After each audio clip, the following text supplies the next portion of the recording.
Throughout history, many great figures have left a profound impact on human civilization. From brilliant leaders and exceptional scientists to visionary thinkers, they have helped shape the world as we know it today.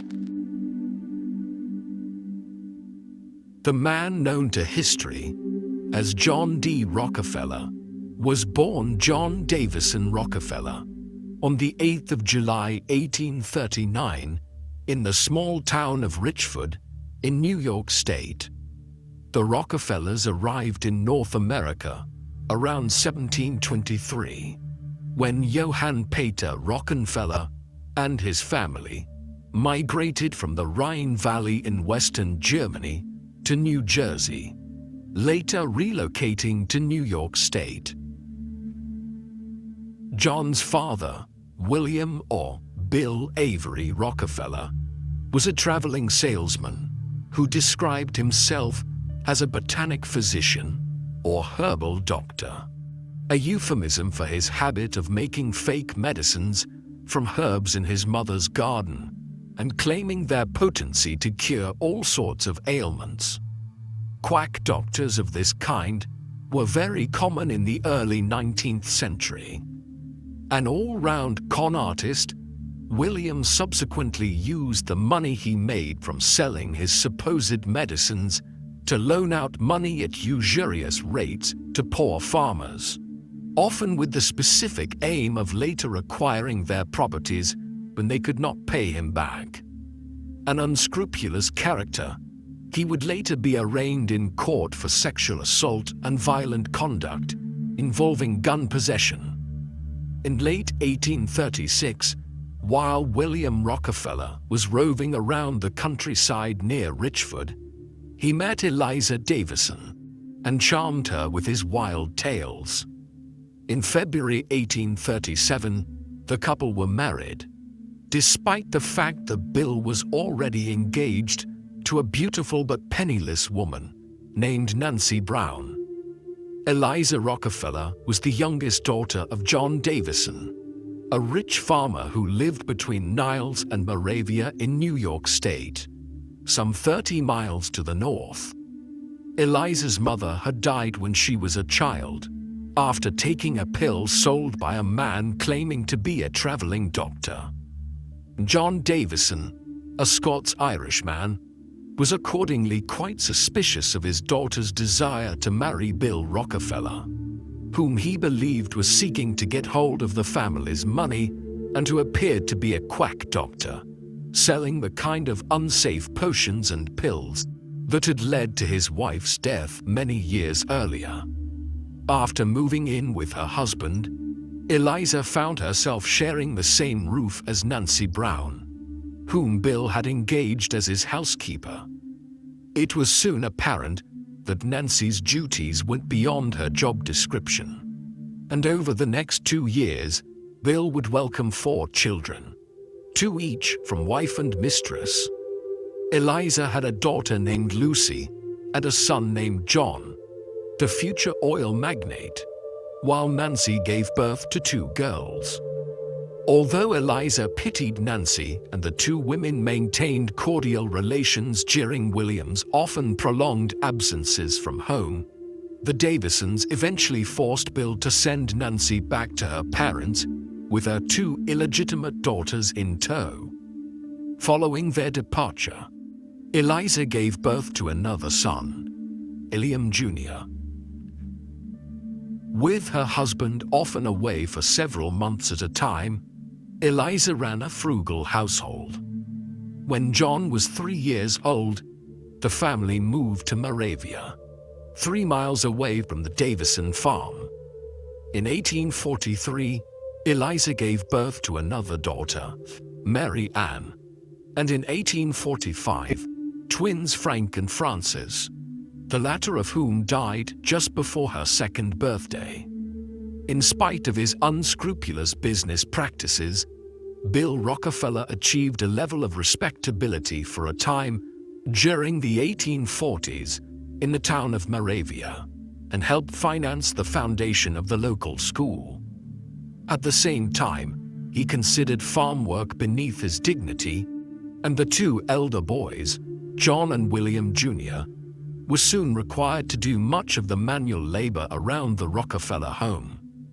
The boys were given adult responsibilities at a young age, something which was hardly unusual in the 19th century, an era when children as young as 9 or 10 years old were often expected to contribute to the household finances by finding work of some kind. This caused John and William Jr. to mature quickly. John attended the school established by his father. Although he was not exceptionally bright, he had a natural aptitude for mental arithmetic. He was otherwise a quiet, introverted boy who lacked the exuberance of his peers, but he was patient. When playing chess or checkers, he would take his time considering every move, an approach which frustrated his opponents and caused them to lose. This habit of cool reflection was encouraged by his mother, who had much time and cause over the years to reflect on her impulsive decision to marry the erratic and errant Bill Rockefeller. John also owed his strong sense of faith to his mother, who took her children to the local Baptist church. The 1840s was a time of economic and territorial expansion in the United States, and John D. Rockefeller exhibited an entrepreneurial spirit characteristic of the era from a very early age. As a boy, he bought candy from the store by the pound, divided it into smaller portions, and sold it to his siblings at a profit. At the age of 7, he came upon a nest of turkey chicks in the woods and raised them at home for sale. John's childhood desire to make money owed much to Bill's influence. Although he would come to recognize his father's numerous character flaws, as a child, John lionized his father as a strong, athletic man who took his children hunting and fishing and entertained them at home by singing songs and playing the violin. While the family experienced long periods of anxiety while Bill was away, he would return with generous gifts and large amounts of cash, earned by both fair and foul means. Among Bill's more legitimate enterprises was a lumber business in Moravia, and when John was 8 or 9, he was taught how to select good quality wood for the family house. As a businessman, Bill negotiated aggressively and did not hesitate to take advantage of the ignorance of potential customers. At the same time, he generally offered generous wages to his workers, paid his debts on time, and carried out his contractual responsibilities. John's own business practices later in life would closely resemble his father's. He would avoid the controversies that dogged his father, though. After being indicted for sexual assault in 1849, Bill Rockefeller left Moravia, and in spring 1850, the family moved to Owego, near the Pennsylvania border. It may have been around this time that John stopped idolizing his father and recognized him for who he was. He soon began referring to his mother as a widow, and in adult life, he avoided talking about his father. In August 1852, John and his brother William enrolled in the prestigious Owego Academy. But after a few months, Bill took the family further west to Strongsville, Ohio. In the autumn of 1853, the Rockefeller boys resumed their education at the higher school in nearby Cleveland. As American settlers moved towards the Pacific, encouraged by the discoveries of gold in California, the country was sharply divided on the question of slavery. In his school essays, Rockefeller expressed himself as an ardent abolitionist, a cause championed by the newly founded Republican Party. John was close friends with Mark Hanna, who would later become a powerful Republican Party boss and senator for New York. John hoped to go to university, but in May 1855, On the eve of his graduation, his father abruptly asked him to drop out of school and find a job. The unwelcome news was connected to the double life that Bill Rockefeller was now living. For several years, he had taken his traveling doctor act across the frontier into Canada. And in 1852, he met and fell in love with 17-year-old Margaret Allen from Ontario. While courting the teenager, Bill conveniently neglected to mention the presence of his wife and 5 children south of the border, and in June 1855, William Rockefeller contracted a bigamous marriage with Allen. William realized that he did not have the financial means to maintain 2 families and encouraged his eldest son to find work. After taking a 3-month course at a commercial college, John began looking for employment in August. He made a list of all the businesses he wanted to work for and visited them in person to ask if they needed a bookkeeper. After several weeks, he had no luck, and his father suggested that he could always join him roaming the country. The appalling prospect of doing so galvanized John to continue searching, and on the 26th of September 1855, the small merchant firm, Hewitt & Tuttle, hired him as an assistant bookkeeper. For the rest of his life, he would celebrate the 26th of September as Job Day.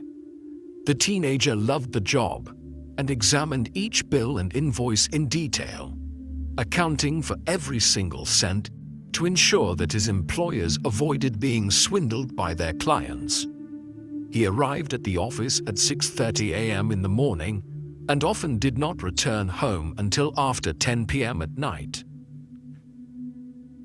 Upon starting work at Hewitt & Tuttle, Rockefeller began keeping track of his personal income and expenditures in a red notebook he christened Ledger A.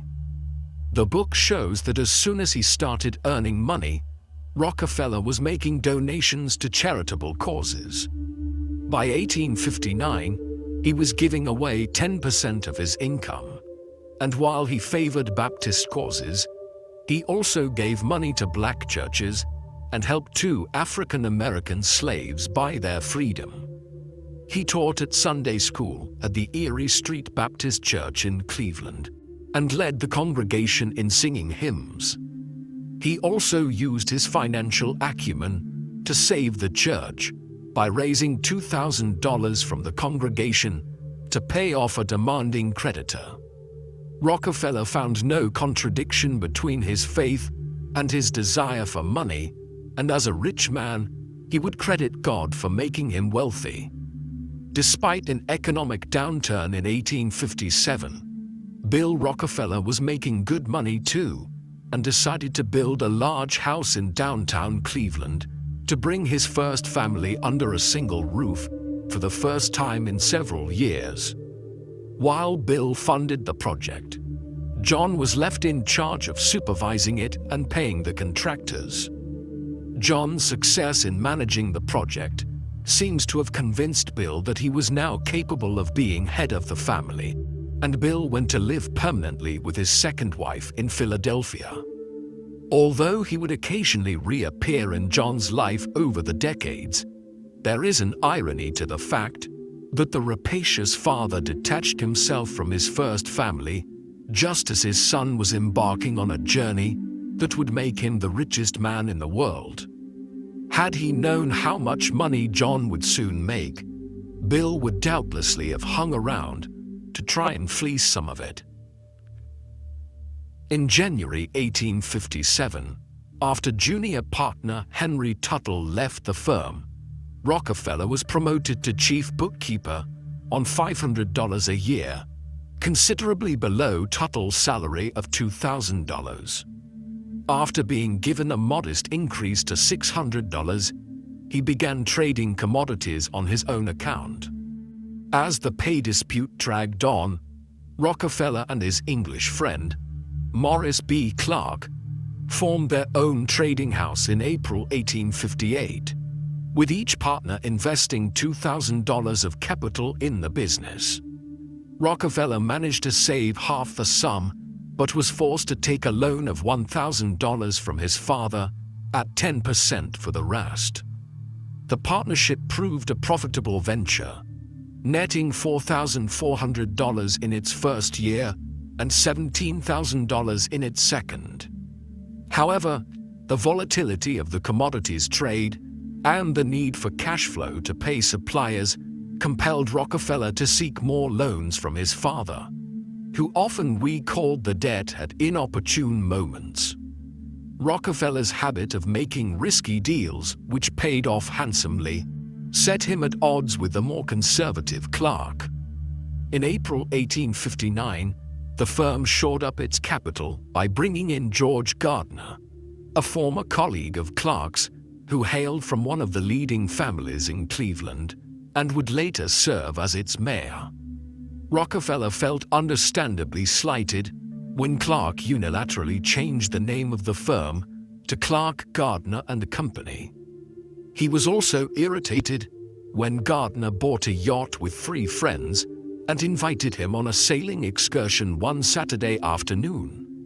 Rockefeller believed that such indulgences would undermine the firm's ability to access credit. Eventually, though Gardner withdrew from the partnership in late 1862, the firm reverted to Clark and Rockefeller. Rockefeller's timing was opportune to begin setting out on a business career, as the United States of America was about to embark on a period of immense expansion and economic growth. Firstly, the country was expanding swiftly. With the end of the Mexican-American War and the inception of the California Gold Rush in 1848, having led to the opening of the American West. Mass migration of millions of people from Europe, where overpopulation was a growing problem, on the new steamships from the 1840s onwards, also created a population boom in America. The U.S. population in 1850 was around 23 million people. It reached 50 million people around 1880, 75 million around the turn of the century, and would reach 100 million for the first time in the mid-1910s. This huge explosion in the domestic labor market and the market for domestic production facilitated the emergence of new businesses and tycoons.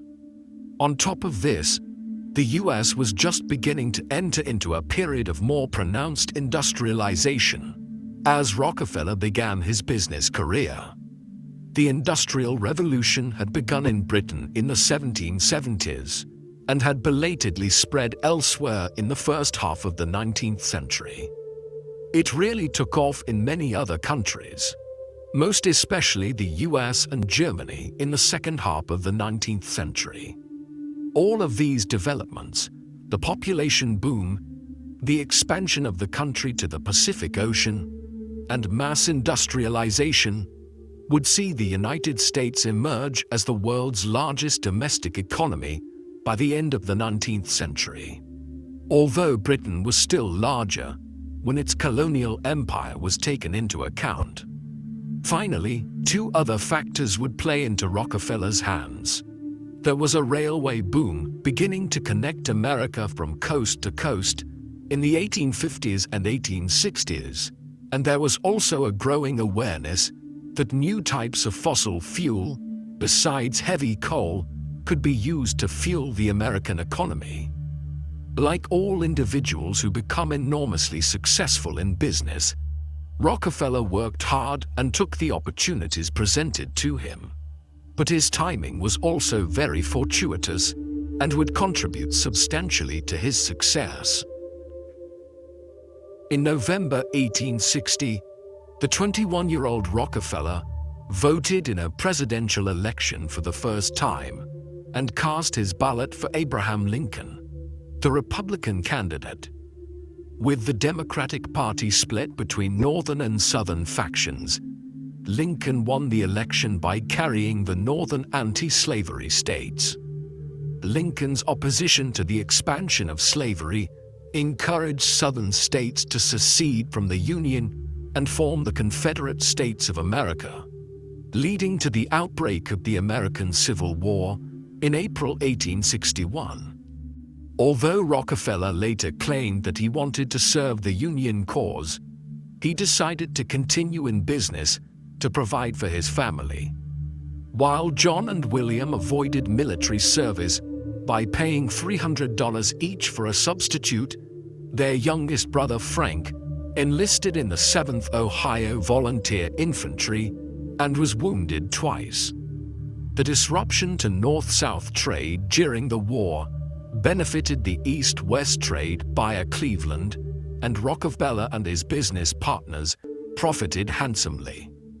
With the profits from his commodity trading partnership, Rockefeller now entered the nascent oil industry. During the 1850s, America's booming economy created a demand for lighting that was outstripping the dwindling supply of whale oil. While passing through western Pennsylvania in 1853, the New York lawyer George Bissell saw indigenous Seneca people use black rock oil for medicinal purposes. The following year, he formed a company and commissioned distinguished Yale scientist Dr. Benjamin Silliman to investigate the feasibility of using rock oil for both lighting and lubrication. Silliman's research confirmed the potential of rock oil or petroleum, but Bissell and the Pennsylvania Rock Oil Company still required a method of extracting oil at scale. In 1856, Bissell alighted upon the idea of drilling for oil, inspired by brine wells used for salt extraction. He dispatched Edwin Drake to Pennsylvania, and after several false starts, Drake struck oil near Titusville in August 1859. It did not take long for the area to be teeming with men seeking to make their fortune. In the meantime, a Canadian geologist, Abraham Gessner, had developed a method of producing lamp fuel, which he called kerosene, using petroleum. As the oil boom began in Cleveland, Clark and Rockefeller began handling small shipments of crude oil in 1860.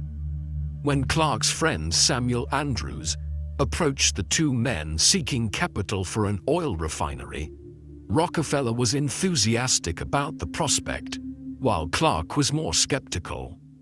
In 1863, Andrews, Clark, and Rockefeller joined two of Clark's brothers in forming Andrews, Clark & Co. The company set up its operations under the name Excelsior Oil Works, on a site more than a mile away from downtown Cleveland, but adjacent to the railroad connecting Cleveland to the Pennsylvania oil fields, which opened in November 1863.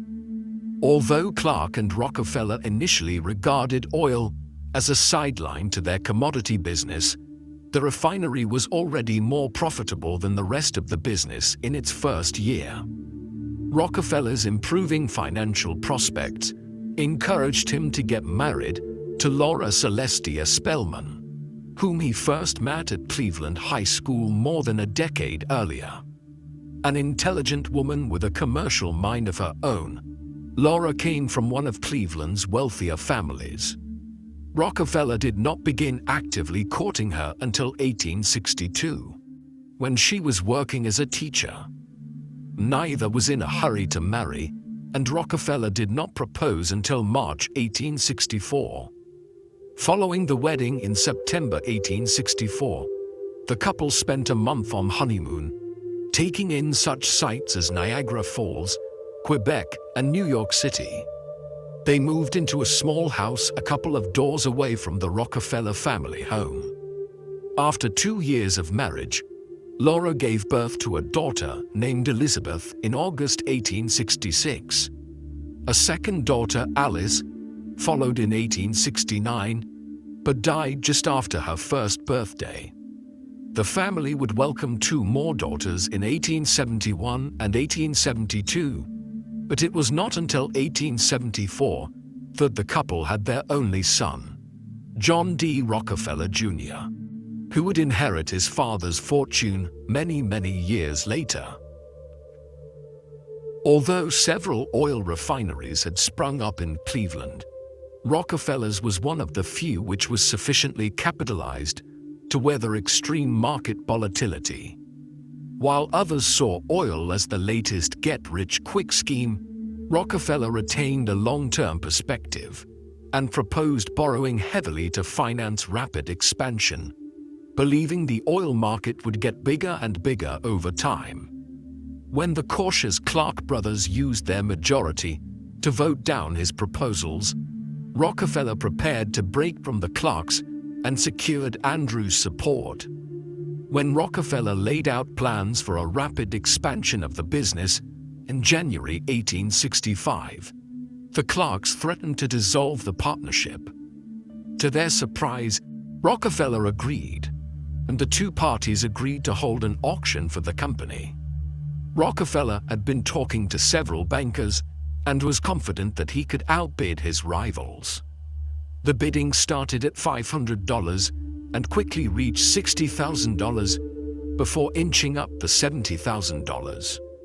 Rockefeller was beginning to doubt whether he could afford the deal, but after Clark bid $72,000, he immediately responded with $72,500.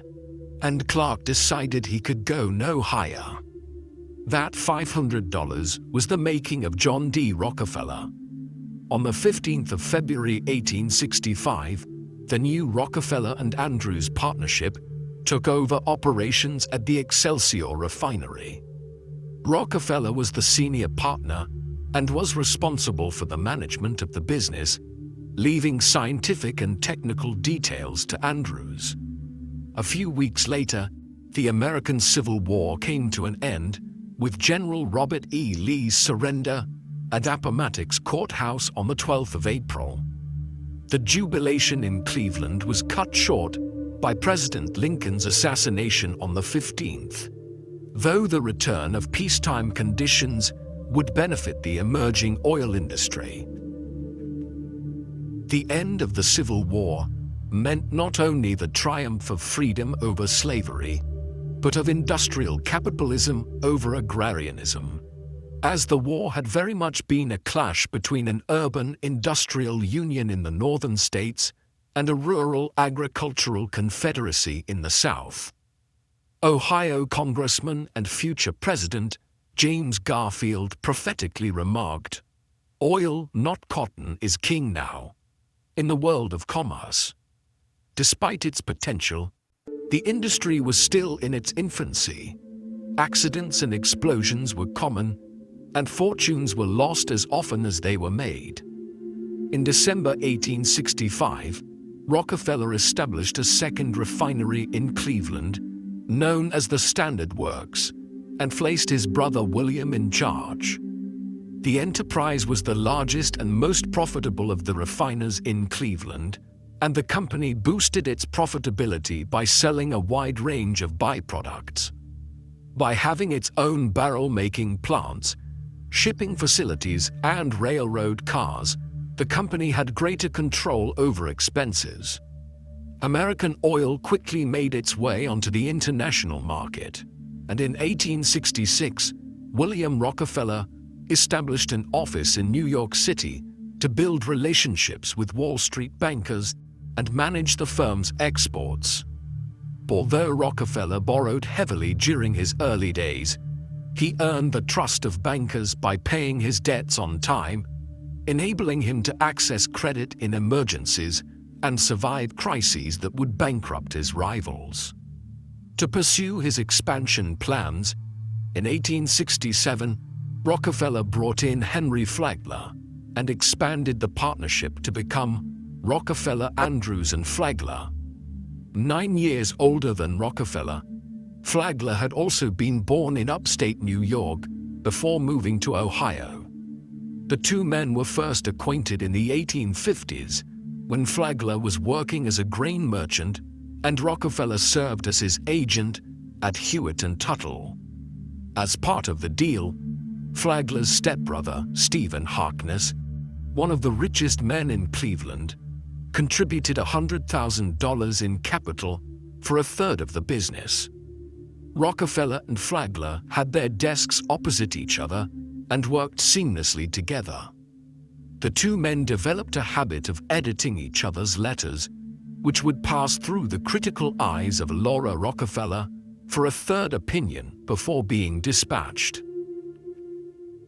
Not long after joining the partnership, Flagler was placed in charge of the firm's negotiations with the railroads. Transportation was one of the most significant costs of the refining business, and Rockefeller benefited from being close to the oil fields. Rockefeller's Cleveland location allowed him to transport his oil by water, via Lake Erie, or by the three railroads that ran through the city, allowing him to negotiate the best freight rates. The railroads were also in stiff competition with each other. The Pennsylvania Railroad was encouraging firms to move to the oil regions by offering low rates to undermine the Erie and New York Central railroads, which depended on Cleveland traffic. Jay Gould of the Erie Railroad offered Rockefeller a 75% rebate on transportation costs, while Flagler secured a major discount with the Lake Shore Railroad, part of the New York Central network. In return, Flagler offered to supply 60 carloads a day, a significant commitment which the Rockefeller refineries could not fulfill on their own.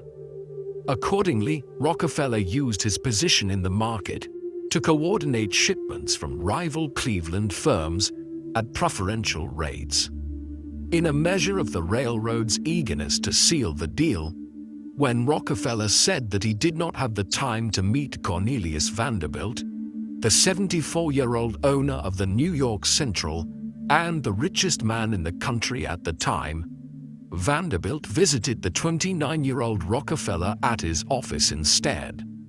The Lake Shore deal had major consequences for the oil industry, since it enabled Rockefeller to consolidate his leading position in the market. By 1869, the Rockefeller Partnership was the world's largest refiner, employing 900 workers who produced 1,500 barrels a day, accounting for 10% of global output at that time. Not long after the Lake Shore deal, John and Laura Rockefeller moved to a brick house on 424 Euclid Avenue, nicknamed Millionaire's Row, owing to the large mansions that lined its streets, many of them owned by newly rich figures from the oil and rail industries. The Rockefeller house itself was relatively modest, since John was not inclined to show off his wealth and disliked ostentatious displays of it throughout much of his life. Notably in this regard, the later decision to establish the Rockefeller Center in downtown Manhattan as a highly visible symbol of the family's wealth and power was not driven by him and was the vision of his son and heir in the 1930s, John Jr. At their new home in Euclid Avenue, religion continued to play a major part in the family's life, and John and Laura avoided going to the theater and the opera. Instead, the four surviving children were encouraged to take up musical instruments and formed a quartet which performed regularly at church, which relocated to Euclid Avenue on Rockefeller's initiative in 1872. Although John D. Rockefeller took a greater interest in his children's upbringing than his peers, they were primarily brought up by governesses and only had the opportunity to engage with wider society at church.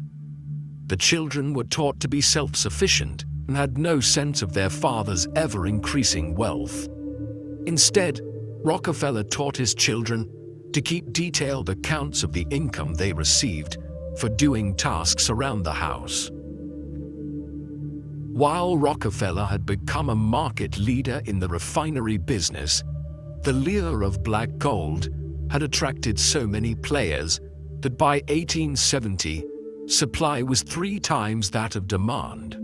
causing the price of kerosene to plummet, eradicating profit margins for many refiners. Rockefeller believed that the market was unsustainable and the industry was being ruined by excess competition. As he set out to bring order out of the chaos of the American oil industry, he envisaged the industry as a large network of interrelated companies that would benefit from economies of scale to reduce costs and control the supply and price of oil. Such an arrangement allowed customers to benefit from lower prices while ensuring that the industry remained profitable. He required substantial capital to realize his vision, and Flagler suggested incorporating the company to access outside investment. In January 1870, Rockefeller dissolved the existing partnership and incorporated the firm as the Standard Oil Company, with himself as president, William as vice president, and Flagler as secretary and treasurer. Rockefeller was the largest shareholder with a 29% stake, while other company insiders had no more than 15%. The company had its first outside investor in William's brother-in-law, Oliver B. Jennings, who made a fortune in the California gold rush and invested $100,000 for a 10% stake. The senior executives aligned their incentives with investors by refusing a salary and instead relied on dividend payments and share price appreciation. Although 1870 was one of the toughest years in the oil industry up to that time, Standard could pay a 105% dividend at the end of its first year. When prices continued to decline in 1871, leaving many competitors on the brink of bankruptcy, Standard was still profitable enough to pay a 40% dividend. Anticipating further turbulence in the market, in January 1872, Standard Oil raised another $2.5 million on top of its initial capital of $1 million to strengthen its balance sheet. With his massive war chest, Rockefeller was ready to bring the rival Cleveland refineries into the Standard Oil family. While Rockefeller was preparing to consolidate the oil industry, fierce competition among the railroads was having a detrimental effect on all parties. Late in 1871, Rockefeller was approached about an alliance with the Pennsylvania, Erie, and New York Central Railroads. They agreed to double freight prices overnight while offering generous rebates to a select number of refineries in Cleveland, Pittsburgh, and Philadelphia, who would form the deceptively named South Improvement Company. Standard Oil was to serve as an impartial umpire to guarantee agreed quotas of traffic between the three lines, 45% on the Pennsylvania Railroad, and the remainder evenly divided between the two others. Before the proposal could be implemented, though, news of the higher rates leaked out in February 1872, leading to strikes among oil producers and causing significant disruption to Standard Oil's operations. Rockefeller responded by trying to acquire a greater share of the market than ever before, one which would allow him to circumnavigate these problems. In the 3 months between December 1871 and March 1872, Standard carried out the so-called Cleveland Massacre by buying out 22 of its 26 rivals in Cleveland. Rockefeller began by targeting his strongest rivals, knowing that it would have a major psychological impact on the weaker ones. The main competitor was Clark and Payne, whose largest shareholder, Colonel Oliver Payne, was a Civil War veteran whom Rockefeller had known at high school. When Payne asked to see Standard's accounts, he was bewildered by its profitability and agreed to sell. He soon became a valued member of the Standard Oil organization and shared an office with Rockefeller and Flagler. Rockefeller's involvement in the South Improvement Company and his aggressive consolidation of the oil industry caused him to be vilified in the press by critics who argued that he was forcing all of his rivals out of existence and buying up their assets at a fraction of their true value. In many cases, he bought refineries, which he considered antiquated and inefficient, simply to shut them down and limit market supply. Following the Cleveland massacre, Standard had the capacity to refine 10,000 barrels a day, a quarter of the world's output at the time. Many of Rockefeller's rivals were forced to sell their mansions on Euclid Avenue and nursed a bitter resentment against him for the rest of their days. Rockefeller later justified his actions by resorting to religious imagery, claiming that he was a savior who was offering his competitors a chance to get onto the oil Standard ark before the flood swept them all out of business. Rockefeller also believed that his measures to stabilize the market would give industrial workers greater job security, rather than hiring and firing them in accordance with the boom and bust cycle. Standard's economies of scale enabled Rockefeller to pay his workers more than the industry average. During Standard's early years, he personally interviewed all job applicants and knew all his employees by name. Nevertheless, the accusation emerged in the 1870s that Rockefeller was bent on acquiring a monopoly over the oil industry in the United States and was abusing his market position. It was an issue which dogged him for half a century and would eventually result in the breaking up of Standard Oil decades later. Despite his victory in Cleveland, the railroads' undertaking to implement uniform rates placed Standard at a disadvantage compared to the refiners in the oil regions out further west. In response, Rockefeller entered into an alliance with the Pittsburgh refiners in May 1872 and formed the National Refiners Association, an arrangement popularly known as the Pittsburgh Plan. The association would collectively negotiate lower prices with the railroads and guarantee profits for smaller refiners in return for production caps. When Rockefeller struggled to convince the Western refiners to sign up, he reached out to firms in New York and Philadelphia. He was soon irritated by smaller refiners exceeding their production quotas, forcing Standard to reduce its own output, while other firms which remained outside the cartel enjoyed higher prices without being subject to any quotas. In December, he came to an agreement with producers to buy oil at $5 a barrel, double the market price, in exchange for production quotas. Enticed by the higher prices, the oil producers exceeded their quotas and drove prices down to $2. Frustrated by widespread violations of the agreements, Rockefeller abandoned the Pittsburgh Plan in June 1873 and believed that the only way he could stabilize the market was to take full control. Events soon moved in his favor when an economic crisis, known as the Panic of 1873, caused a 6-year depression, during which crude oil prices plummeted to under 50 cents a barrel.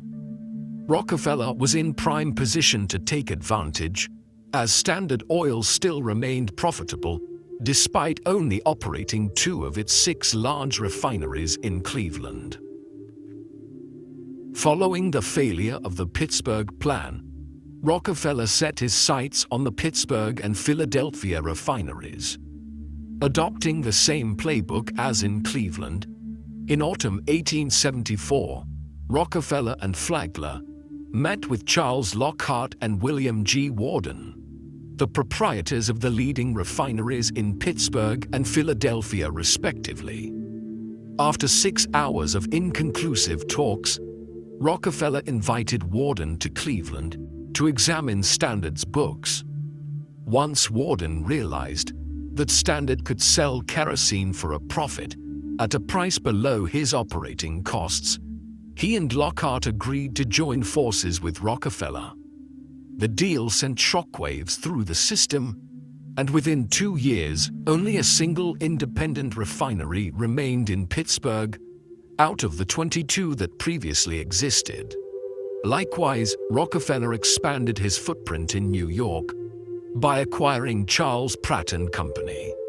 The deal was kept secret, an arrangement that Rockefeller preferred with many smaller refiners, since he recognized that it was better to give the impression of a competitive market to avoid a political backlash. In the mid-1870s, he continued to acquire refineries. In the process, many former critics became Standard converts. The most prominent was the 27-year-old John D. Archbold, who had been one of the most vociferous opponents of the South Improvement Company scheme. Archbold became a senior figure at Standard Oil and represented Rockefeller in negotiations with producers. In September 1875, the Acme Oil Company was founded with Archbold as its president to serve as a front for Standard's acquisition of refineries. While Rockefeller controlled all the oil headed to New York, a few remaining independents in West Virginia could transport their oil to Baltimore via the Baltimore and Ohio Railroad. In May 1875, Rockefeller acquired J.N. Camden and Company in secret, and then used Camden as his vehicle to buy up the refineries in West Virginia. In his mid-30s, John D. Rockefeller was master of the American oil industry, which effectively meant the global oil industry. While he owed much of his success to his close relationship with the Erie and New York Central Railroads, he was often in conflict with the Pennsylvania Railroad.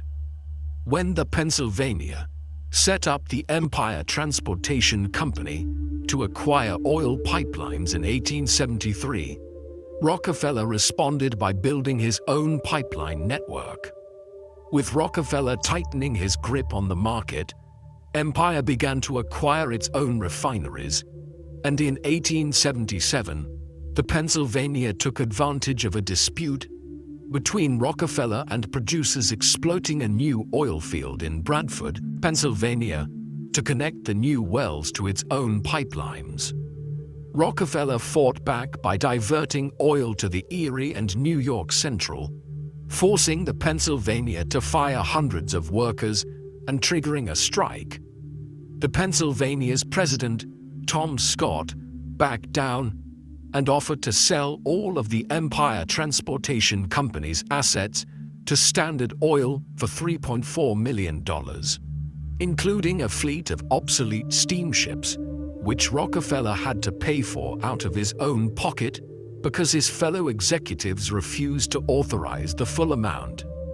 Rockefeller was magnanimous in victory and worked out a revenue-sharing plan to restore Pennsylvania's market-leading position. Standard continued to expand its pipeline network, and by 1879, it controlled almost the entire pipeline system in the country, in addition to 90% of refining capacity. When Titusville producer Byron Benson formed the Tidewater Pipeline Company to build a 100-mile-long pipeline to Williamsport, Pennsylvania, Standard scrambled to buy up tracts of land to block the way, while company officials bribed legislators to vote down pipeline bills. Despite these efforts, the Tidewater Pipeline was completed in May 1879. The acceleration of American economic activity and innovation around this time facilitated the enormous enrichment of Rockefeller and Standard Oil. The railway boom was reaching its peak in the late 1870s and into the 1880s. The ever-growing population and the rising consumer classes meant that production and consumption were constantly expanding, and oil was needed for a wide range of industrial activities. Still, there were challenges as well. In September 1882, Thomas Edison began the electrification of America when he switched on the Pearl Street station in Manhattan.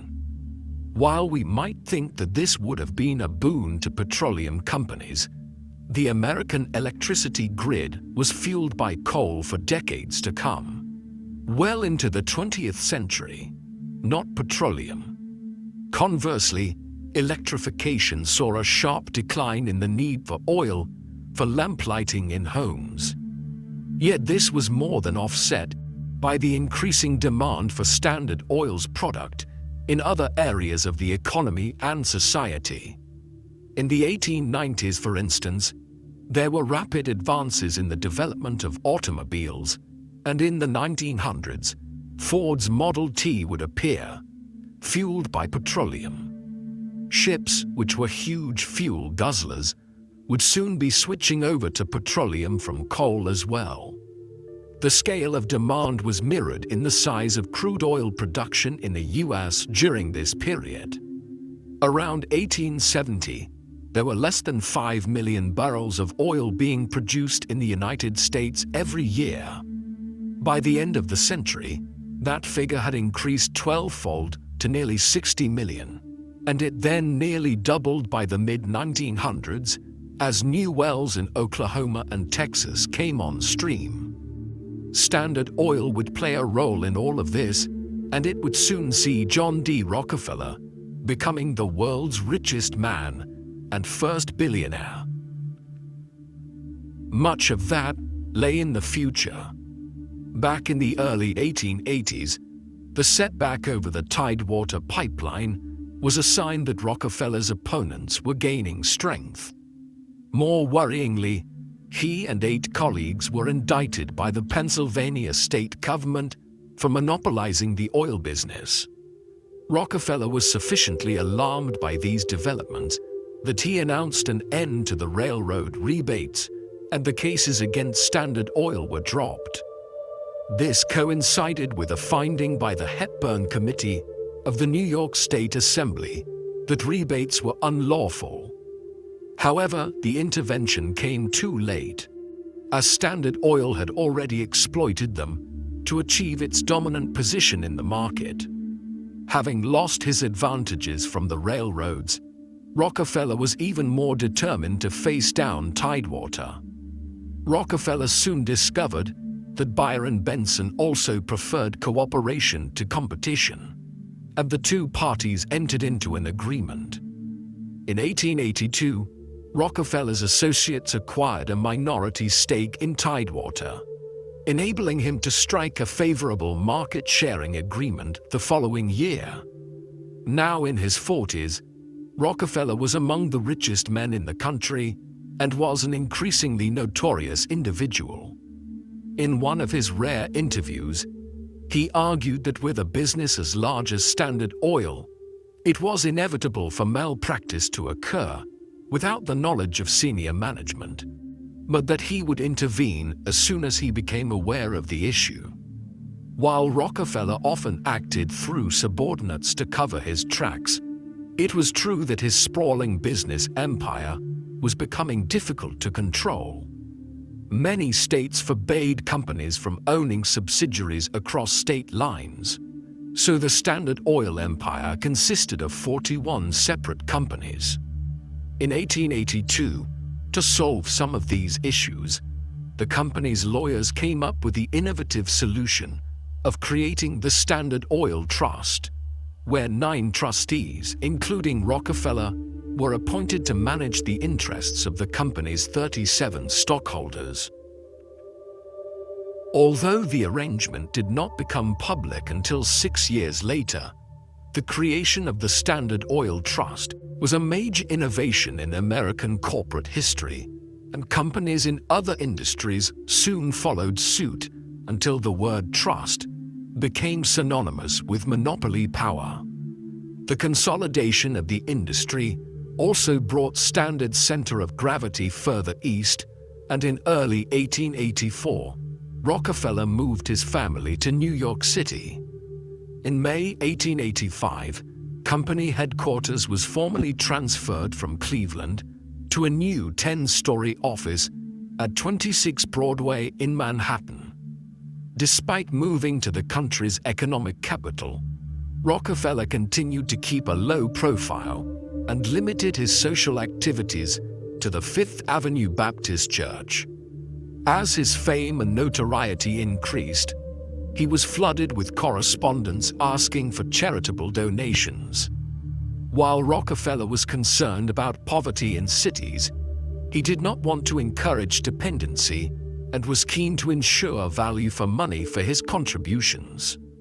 In addition to Baptist causes, he favored donating to educational institutions, supporting schools for women, African Americans, and Native Americans. In 1882, Rockefeller began supporting a black women's college in Atlanta, Georgia, which was named Spelman Seminary, later Spelman College, in honor of his in-laws who donated alongside him. Rockefeller sought to encourage others to contribute to his favored causes by offering matching donations. In 1889, he offered $600,000 for the establishment of the University of Chicago, which was founded in 1892, and he continued to give liberally to the institution throughout the remainder of his life. This was in keeping with other major American titans of industry in the Gilded Age, such as the Vanderbilts and Andrew Carnegie, who were some of the great philanthropists of modern history, endowing universities, making large charitable bequests, and establishing great civic buildings like Carnegie Hall in New York City. Throughout his career, Rockefeller worked hard and kept an obsessive eye on the smallest fluctuations in the oil market. By delegating operational authority to an executive committee, which he rarely attended, Rockefeller freed up more time to travel. In June 1887, he made his first trip overseas, taking a 3-month holiday with his family in Europe. In London, the family stayed at a hotel in Piccadilly and were in prime position to witness Queen Victoria's Golden Jubilee Parade. Next up was Paris. Although the family spent much of the trip visiting churches and admiring the natural scenery, Rockefeller realized to some discomfort that he was internationally famous and his arrival in every city was publicized in local newspapers. He reluctantly agreed to an audience with Pope Leo XIII after being advised that it would please Standard's Catholic employees. During his travels in Europe, Rockefeller had an opportunity to observe his international competitors up close. During the 1870s, oil was discovered near the Russian port of Baku on the Caspian Sea, now the capital of Azerbaijan. By the 1880s, the Russian market had been cornered by the Swedish businessman Robert Nobel and his brothers, including Alfred, the inventor of dynamite and the founder of the Nobel Prizes. In the meantime, the Parisian branch of the Rothschild family set up the Caspian and Black Sea Oil Company and built refineries on the eastern shore of the Adriatic to refine crude oil from Baku. In 1890, Royal Dutch was founded in the Dutch East Indies to exploit oil fields in present-day Indonesia. And the following year, the London merchant Marcus Samuel set up what would become the Shell Transport and Trading Company, which merged with Royal Dutch in 1907 to form a rival business empire that dominated the Asian market. Rockefeller responded to these developments by establishing Standard's own marketing offices in Europe. Despite increasing foreign competition, even in an age before the Middle East became a major player in the world oil market, Standard's control of the domestic market in the United States remained seemingly unassailable. Owing to its control of pipelines, in the early 1880s, Standard revolutionized distribution by storing refined oil in large tanks, where the company's large fleet of tank wagons would fill up before selling to customers.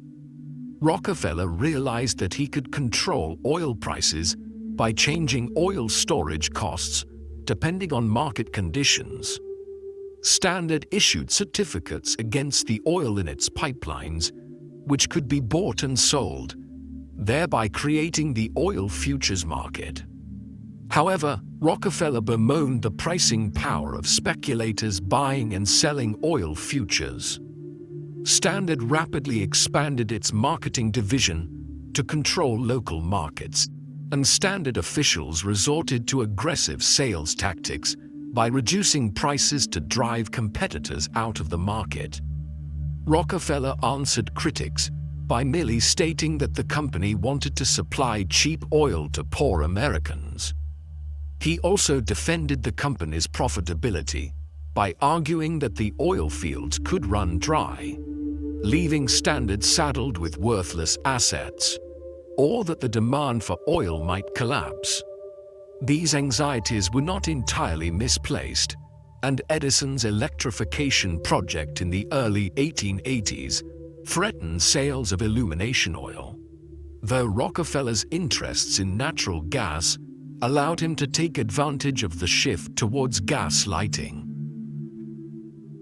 In 1892, the 53-year-old John D. Rockefeller became the richest man in the world, following the death of railroad tycoon Jay Gould.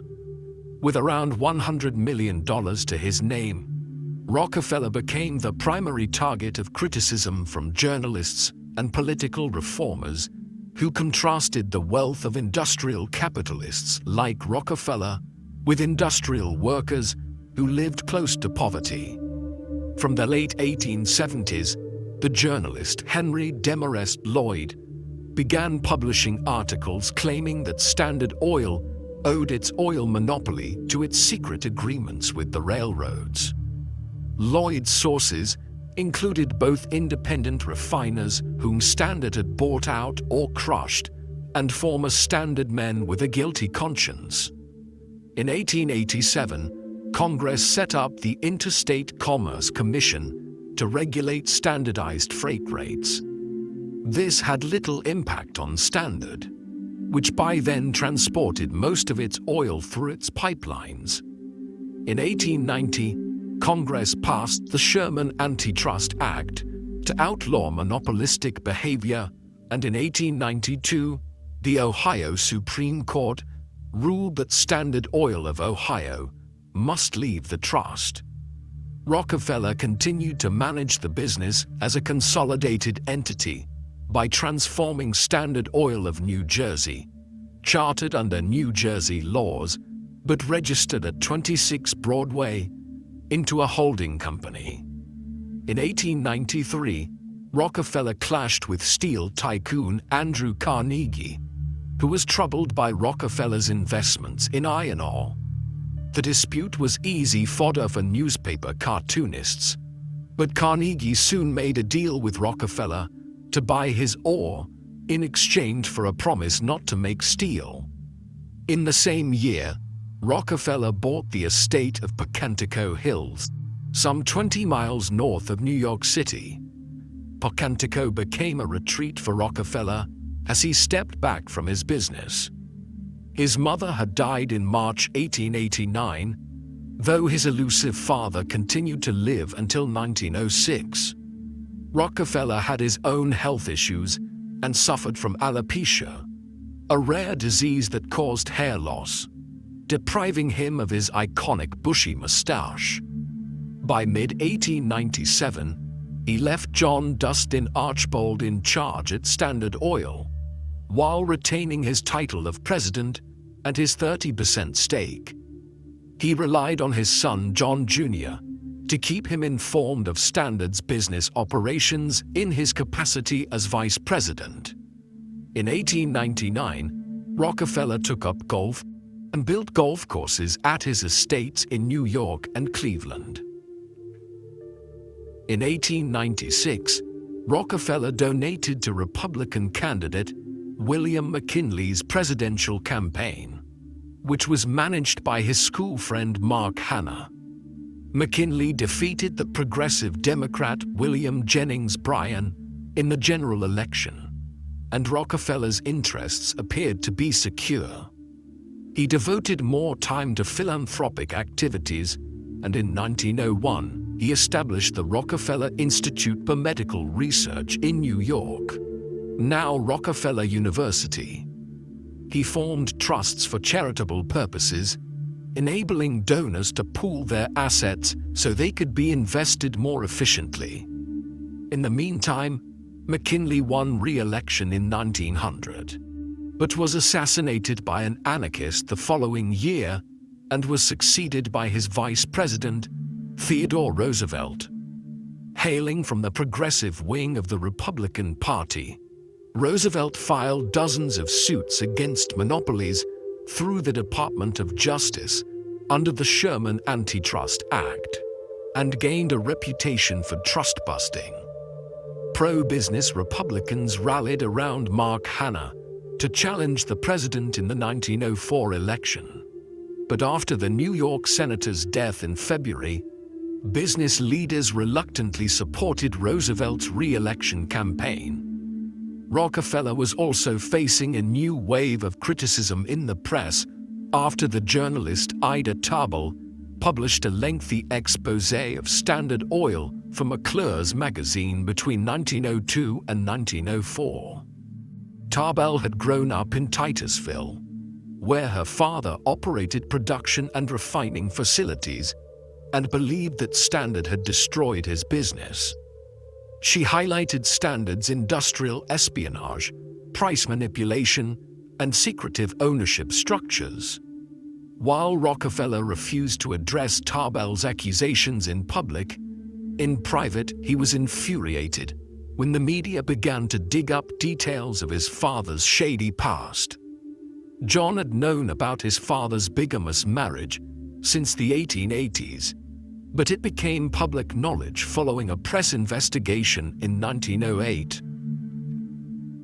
While Standard fought back by sponsoring the publication of favorable books and articles, and Rockefeller sought to protect his reputation by inviting reporters to his golf courses, Standard was facing an increasing number of lawsuits from federal and state governments, and Rockefeller often tried to avoid being served court papers.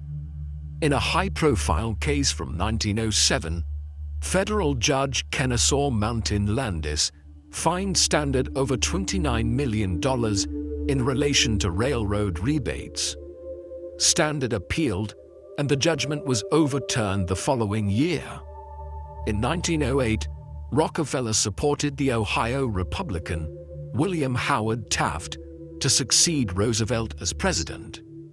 While Taft was temperamentally more conservative, he not only continued Roosevelt's trust-busting campaign, but expanded it.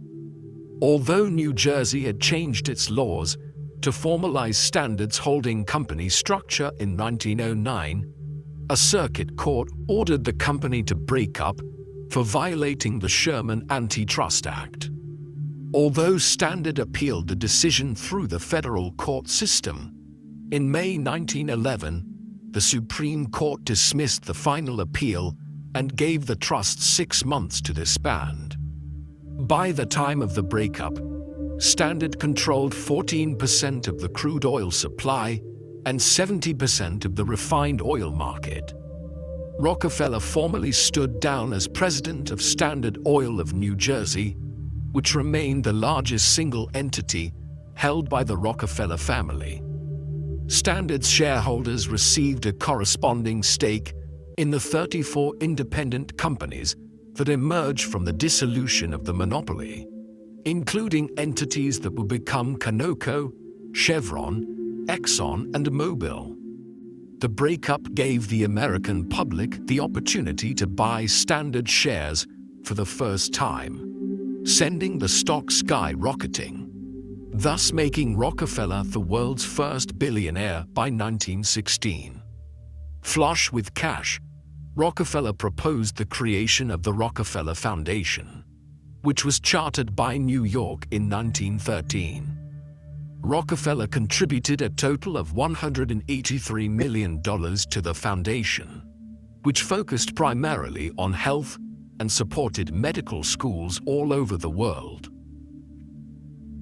Over time, Rockefeller gave away most of his wealth to his children, particularly John Jr., who had already been helping his father manage his investments and served as president of the Rockefeller Foundation. The younger Rockefeller had resigned from Standard's board in 1910 in the midst of a bribery scandal involving Archbold, and devoted most of his time to philanthropic activities. However, John Jr. was responsible for one of the family's darkest moments in his capacity as director of Colorado Fuel and Iron, in which his father held a controlling share. When the United Mine Workers went on strike against poor working conditions in 1913, Jr. supported the company's efforts to break the strike. In April 1914, Colorado National Guardsmen and private guards hired by the company attacked the strikers, killing over 20 men, women, and children. While Jr.'s actions against the strikers received the wholehearted support of his father, the former recognized the damage to the family's public image and used Rockefeller Foundation funds to support the miners' families. In September 1914, John and Laura Rockefeller celebrated their 50th wedding anniversary at Pocantico. But Laura had been in poor health and died the following spring. The widower endowed the Laura Spelman Rockefeller Foundation with $74 million to support religious and educational causes, and the organization later merged with the Rockefeller Foundation.